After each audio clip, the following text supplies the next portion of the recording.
And then come, the 22 floods. Hmm. 22 floods were really unprecedented. I think one third of the country was underwater. It directly affected 33 million people, Wow. and around 8 million people were displaced. Most of our communities, the beneficiaries of our interventions, they were also badly affected. I mean, they lost their livestock, they lost their houses. They were on the road. They lost everything. Welcome to Nature Breaking, a World Wildlife Fund podcast focused on the news and trends affecting our natural world and the people and species who call it home. I'm Seth Larson. Today, we'll be talking about the climate catastrophe that hit Pakistan 2 years ago this month in the form of historic floods, and what the government, alongside WWF and other partners, is doing to prevent similar disasters in the years ahead. In July and August of 2022, Pakistan received nearly double its typical rainfall nationwide, with some localized areas receiving over 4 times the usual amount. Simply put, the water had nowhere to go. A third of the country was submerged underwater, 2 million homes were destroyed, and 4 million acres of agricultural land were ruined. Millions were left without access to drinking water, and the loss of crops led to food shortages. It was a humanitarian disaster of the highest order. Of course, we can't stop heavy rainfall, and climate change indeed makes these types of events all the more likely. But we can reduce the vulnerability of communities and croplands to future disasters and enlist nature as an ally in doing so. That's the goal of Recharge Pakistan, an initiative led by Pakistan's Ministry of Climate Change alongside a number of other partners. Today, you'll hear my conversation with Hammad Naqi Khan, Director General of WWF Pakistan. Hammad will talk about the 2022 floods and how Recharge Pakistan is setting the stage for a more resilient future for his country. As always, please be sure to rate Nature Breaking and subscribe to our feed on YouTube, Apple Podcasts, Spotify, or your podcast app of choice. And now, here's my conversation with Hammad. Okay, I'm joined now by Hammad Naqi Khan, Director General of WWF Pakistan. Hammad, welcome to Nature Breaking. Thank you very much, Seth. Pleasure to be here. Yeah, I really appreciate you being here as well and taking the time to speak with us today. And listen, I'm sure this is a topic that's very close to your heart, and I want to just start by asking you to tell our listeners about the 2022 floods that happened in Pakistan. Those floods happened almost exactly 2 years ago now, and I think it's important to just hear about how that event affected you and your friends and colleagues and your fellow Pakistanis across the country. Okay, thank you once again. So we need to understand that Pakistan, if you look at the geographical location, is situated on floodplain. So this is an area which historically always had floods. I think it all started in 2010. We had like super floods in 2010, and we thought these are, unprecedented. And we used to have floods, but not at the scale. And primarily, those floods were riverine floods. But then, after that floods, we also started observing change in monsoon patterns. We also started observing that there's a trend. The trend is that we have heat waves, we have forest fires, and then we have unprecedented rains, floods, and the circle goes on. So that's, I think, the period where people started talking about the climate crisis and the vulnerability of Pakistan as a country. And then come the 22 floods.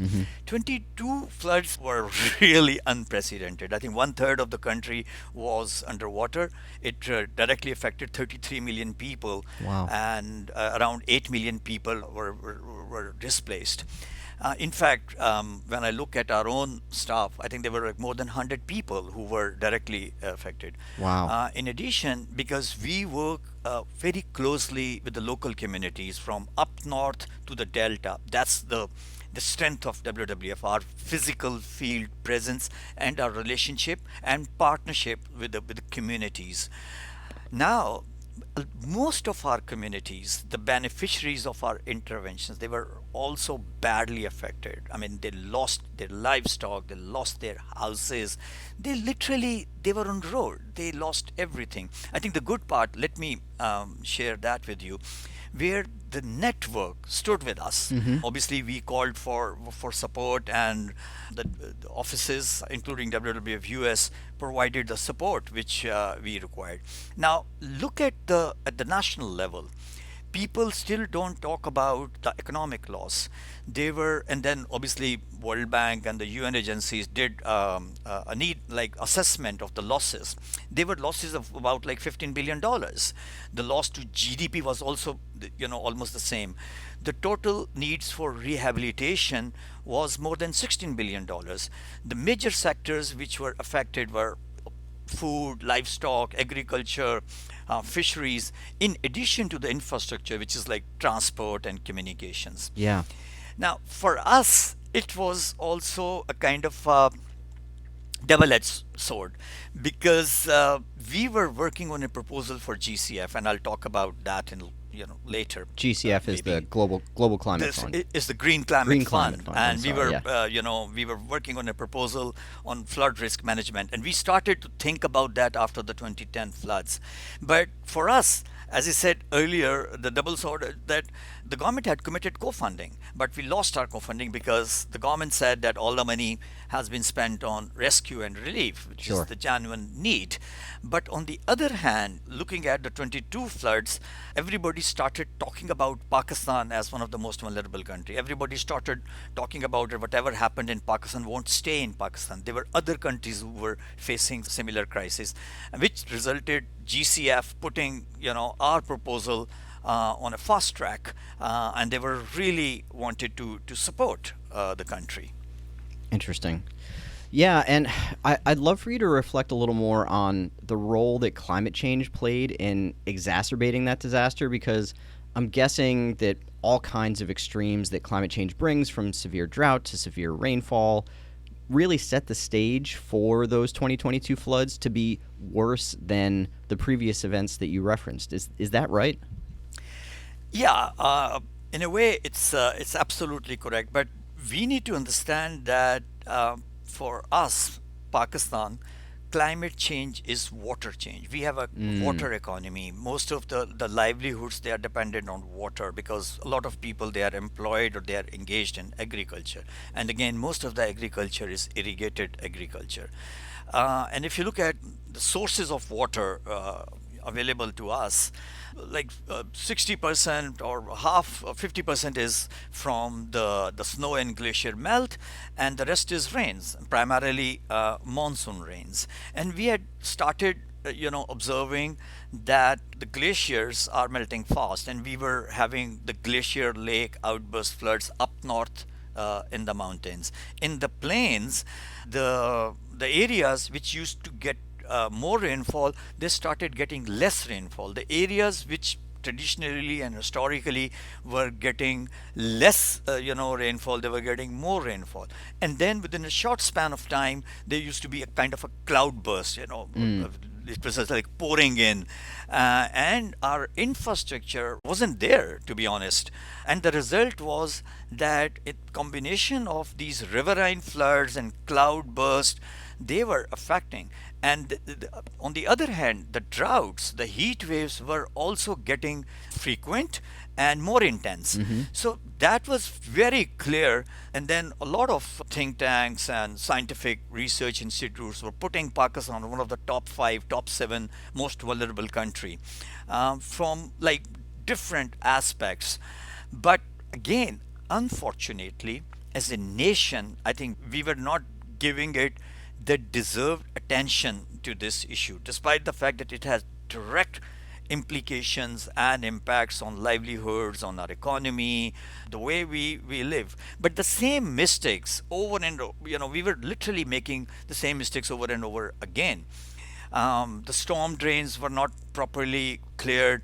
Still, there was a lot of emphasis on infrastructure, Mm-hmm. which required a lot of money. But as a country, we didn't have that kind of money. Small storage, the ponds, the traditional practices were being ignored. We were encroaching upon and building hotels and bringing that floodplains into agriculture. These Mm. were the home of our major rivers, particularly Indus. And it's not that water didn't come like in the last few years, water will never come. I think that's the home and water will come. We Yeah. know, yeah. Unfortunately, we were not alone, I think with this phenomena. I think this is like a problem for many southern developing countries. Yeah, I think it's really a problem in every country around the world. You know, Yeah, the warning signs of climate change have been all around us for a couple decades now, at least, yeah, and it's true pretty much in every community that it making those investments to prepare for what the science is telling us is coming. It's really expensive, and when it feels like a faraway problem, it's hard to convince national or local lawmakers to make those yeah, commitments in investments for those types of infrastructure changes, or keeping plains intact instead of developing them and building hotels on them or what have you. So it's kind of the same story all around the world, but it doesn't make it any less heartbreaking when these disasters happen, whether that's in Pakistan or anywhere else. yeah. So but I think it's a reality that we're all more and more coming around to, because so many communities all around the world have lived through that Yeah. heartbreak now, and we're realizing, well, we need to do better. So that brings me to my next question, which is, I want to talk about what's being done to strengthen resilience against future flood events, because Yeah. this is probably going to happen again, right? So Yeah. there's an initiative, Recharge Pakistan, and Yeah. it's a collaborative effort, and I want to make sure I'm including all the partners, so please let me know if I forget anyone, but it's a collaborative effort between Pakistan's Ministry of Climate Change, the True. Federal Flood Commission under the Ministry of Water Resources, a True. number of local communities in Pakistan, as well as Yeah. the Green Climate Fund, which you referenced earlier, Yeah. USAID, the Coca-Cola Foundation, and WWF. And I'd Yeah. love for you to tell us about the vision of this initiative and how it came together. Okay, so I think as I shared earlier that we are, the country is situated on the floodplain, but we need to treat flood maybe as a blessing in disguise. We don't need to fight floods. I think no floods and we will be in trouble. Mm. So we need to work with the nature, and obviously floods are not against them. So that was the thinking. When we were conceiving and designing this project. I think the second important thought was that managing floods is not about pumping billions of dollars on mega infrastructure project, because I have a engineering background, and we know that there is always people always, particularly the policymakers, the politicians, the decision makers, they still talk about the engineering solutions. Hmm. Oh, we will have these large dams, we will build dikes, we will train the river, we will change, all kind of that stuff, which obviously requires a huge amount of money, and that money unfortunately is not available. So we thought that let's think about eco-based adaptation. Let's look at the entire geography as an ecosystem, and then look at the problem, and then what could be the nature-based solutions, the solutions which have been tried and tested before. And we, as a WWF network, we were aware of the Yangtze River example in China, where they used to face similar problem. What they did was that they were like natural wetlands, big lakes. They connected those lakes with the main river. Hmm. So whenever there was used to be more water, water is diverted into these lakes. The result was that it was good for the environment, migratory birds, fishing, livelihoods. It was also helpful in recharging the aquifers and managing the flood water. So we thought that, okay, we need to strike a balance between, the typical hardcore engineering solutions and nature-based solutions. Yeah. So that was the thinking, and then we started working on that. But in addition to that, we also thought that with the government, that the two things: a, you look towards the developed north and tell that you have made commitments. You have made commitments that there will be $100 billion every year through the Green Climate Yep. Fund or through Adaptation Fund. And there are different financial instruments which are available.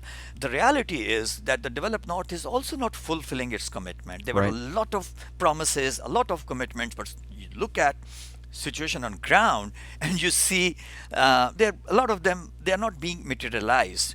So let's keep that in mind, that. But that should not stop us from for a country like Pakistan to ensure that their own house is in order. So what we did, that we convened a group of relevant organizations. They were civil society organizations, they were academic and research institutes, they were also government entities. And we sat and we said, the 22 floods, as you also mentioned, may be unprecedented, but there's a strong possibility that such events will increase and maybe will be more intense. So what needs to be done? So we came up with a climate crisis charter, and this is in parallel with the Recharge Pakistan. I'll come to the maybe the Recharge Pakistan. We thought that we need to map the vulnerable communities. We need to have a disaster risk management plan, adaptation plan at the local level, at the very small administrative units, and not at the national level. It's Mm-hmm. good, to have planning at the national level, which sets the direction, which sets the policies, but it's critically important to build the capacity and capability of the local governments, because at the end of the day, whether it's early warning, whether it's forecasting, whether it's evacuating a certain community, whether it's warning, and all kind of stuff, the action needs at the local level. So our focus at the government level should be to strengthen, and that's the weakest link, that's the gray area. So we came up with this climate crisis charter. We shared that with the relevant government entities, with the donors, with World Bank and Asian Development Bank. So all the development financial institutes, even with the courts, because there were petitions being filed that we are one of the most vulnerable country, but government is maybe not doing enough. So that we wanted to know that it's not just WWF. This is had been signed by, endorsed by 14 leading organizations working in the country. In parallel, we were working on Recharge Pakistan. As I said earlier, we were successful in securing grants from the Green Climate Fund to prepare the full proposal. So we started working on pre-feasibility and the feasibility studies. Those included, identifying the most vulnerable sites where such a combination of nature-based solution and the entire approach of eco-based adaptation can be implemented. Mm-hmm. We engaged world's leading consulting companies, the think tanks, who had the experience of working. So obviously we narrowed down. We were thinking big, but because the government, the co-financing was not there, so we reduced the size of the project, we reduced the sites of our interventions. But it was not just, reviving the wetlands, restoring the natural pond. It was beyond that. It was all about even the droughts. It was all about managing the watersheds, the catchment areas. It was also about improving the livelihoods. It was also about how to ensure that there is a conducive environment, which means supportive policy and regulatory framework. To cut the story short, we worked on that. It was submitted to the Green Climate Fund. Obviously, such financial instruments are also a bit bureaucratic in nature, so it went, it was like a ping pong game. A few times came back to Yeah. us, but then again, but the result was that it was approved. But lately, we were looking for co-financing, and I'm very grateful to my colleagues in WWF US, because this is also a very good example of collaborative effort. The teams at WWF US and Pakistan working together for the same one point agenda, that we need to work on a proposal which is based on nature based solution and which has the potential to be a game changer. So it wasn't that there were people thinking that, oh no, this is their project or my project. We were literally, like my team and the colleagues in US, they were like one team. The support that we were getting from Green Climate Fund was also, extremely good. But for the co-financing, again, the colleagues from the US came forward, and they managed this partial funding from USAID of $5 million, and very kind and gesture of Coca-Cola Foundation for allocating. I think this is the largest grant they've ever given to a single entity. Again, Wow. $5 million from Coca-Cola Foundation, and $66 million grant from the Green Climate Fund, and then 2 million contribution from WWF. So altogether, this is $78 million project, and we are about to roll it out. Yeah, it's really exciting, and I know it's going to be rolling out over the next couple months, and then it'll be a number of months after that in terms of getting the projects really up and running on the ground. But I want to dive into it a little further, and you referenced nature-based solutions being really a foundational concept of Yeah. Recharge Pakistan. That's something we've talked about a number of times on this show, but it's basically the notion of utilizing nature to provide solutions for climate challenges or extreme weather challenges. And so my understanding is how that relates to Recharge Pakistan is this initiative is going to be utilizing wetlands to absorb and hold water runoff rather than letting that spill into communities, and to increase the amount of vegetation in key areas to stabilize soils and recharge Yeah. groundwater, hence the name Recharge Pakistan. Yeah. So can you maybe share with us one or two specific details of projects along those lines that are going to be deployed through this initiative, just so we can kind of paint a picture for our listeners of what's going to be happening on the ground? Okay, so the thing is that I think the project focuses on two main features: the floodplains, obviously, but Mm-hmm. also the hill torrents, because the hill torrents were, and many, like, I don't know, very few people do acknowledge, or maybe are aware of the fact that a lot of damage, like in fact, in many cases, most of the damage was done by the hill torrents, Now, because when these you are say the. hill torrents, is that large amounts of water rushing down a hillside? Yes, exactly.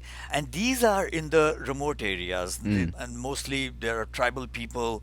And another change is that these hills, they are getting more water, and mostly the cloud bursts are happening over there. So the result is that within a short span of time, there's like huge, quantity of water which flows down and takes away, literally sweeps, everything. Mm-hmm. So that was like the one focus, that because the most of the damage is done by the hill torrents, and we need to focus this aspect. And the simple interventions included, I think you also mentioned afforestation, soil conservation measures, Mm-hmm. local level community based interventions, because there used to be still the low lying areas where the community can, store water. There used to be the natural drainage, which was, because of the weeds and a lot of other reasons, it got damaged. So we wanted to revive that natural drainage, um, the and then which kinds of species for afforestation. I Mm-hmm. think that was the local indigenous species which can improve the soil, the moisture holding capacity as well, and also soil erosion. So I think in a combination, and then I can give you so many examples, but like in one example, there was, in DI Khan area of KP, there used to be these small ponds which existed, and then we turned our focus on that through these computer models that we ran based on the precipitation data, based on the runoff, based on the temperatures, and all those parameters. Mm-hmm. So I think that's where, and then I think the focus was that we need to design these interventions according to the ground realities, not just the typical textbook stuff, because things on ground are now different. Mm-hmm. I think another benefit I would say is, as I said earlier, I have an engineering background. We were Yeah. never taught about these interventions. We were always taught, we are trained on engineering solutions. Yeah. But Build now, something, right? exactly. So build something, infrastructure, politicians should come and, cut the ribbon and Yeah. inaugurate. People can see, people can observe. But a lot of nature-based solution, maybe you don't see, but they've been working. and that's the thinking. So during this process, we also anticipate that we will develop a cadre of new engineers who understand the principles of nature-based solutions and how to apply them. Oh, that's brilliant. Right, because like you said, for yourself and generations of engineers, it's all been about concrete, steel. Yeah, What can we build up into the yeah, sky, or it's all man-made stuff versus going back to what's worked for millennia to keep landscapes intact before yes, people started building stuff in the way of floodplains or what have you. So training the next generation to think yeah. about incorporating that a little more holistically to find the balance is a great idea and a great benefit And of I'm this sorry, initiative. I forgot to mention one thing because let's be honest, it's also very important that these donors, the development and financial institutes, they also want to ensure that any intervention that's happening is also part of the national priorities. But lately, again, the good thing was that a lot of these DFIs had also switched, and they were also, if not more, equally focusing on nature-based solutions and other appropriate solutions. So, in that respect, I think the buy-in was there. Hmm. But more importantly, I think if you look at our national climate change policy, if you look at our NDCs, the nationally determined contributions, if you look at our climate change policy, if you look at our national water policy, if you look at the adaptation plan and our SDGs, so they and even which is a very good thing which happened. It was never there.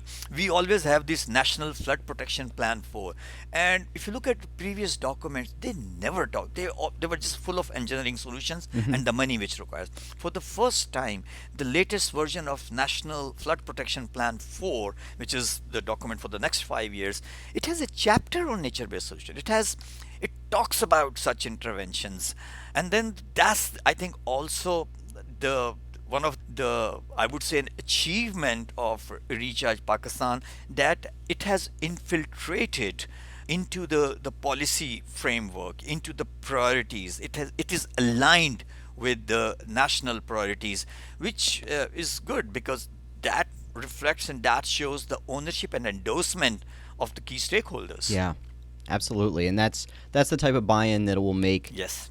this a durable solution that'll last for many years, we hope, right? Um, so listen, just being mindful of time, I don't want to Yeah. keep you for too long, Hammad, but I do want to ask, you and your fellow citizens in Pakistan have really endured one of the worst climate disasters Yeah. in recent memory, but I get the sense, talking to you, that you're still hopeful. And I wanted to ask, what makes you believe that there's a brighter future ahead? Look, I mean, we as a country have been through a lot of challenges, and these are not just the natural disasters or Hmm. climatic challenges. I think there are societal challenges, there are economic challenges, the political challenges. Sure. But to be honest, I mean, I represent maybe a generation which is now uh, maybe slightly old generation, but all these challenges, they've made us incredibly resilient. I think so that's number one. Yeah. I think, and then secondly, the majority of population is youth.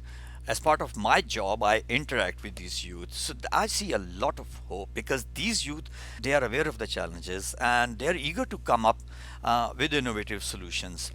And then, as a country, we still have a lot of resources that haven't been tapped, or unfortunately, because of multiple reasons, are not being properly managed. I think we have all the potential and the ingredients to become another economic superpower in the region.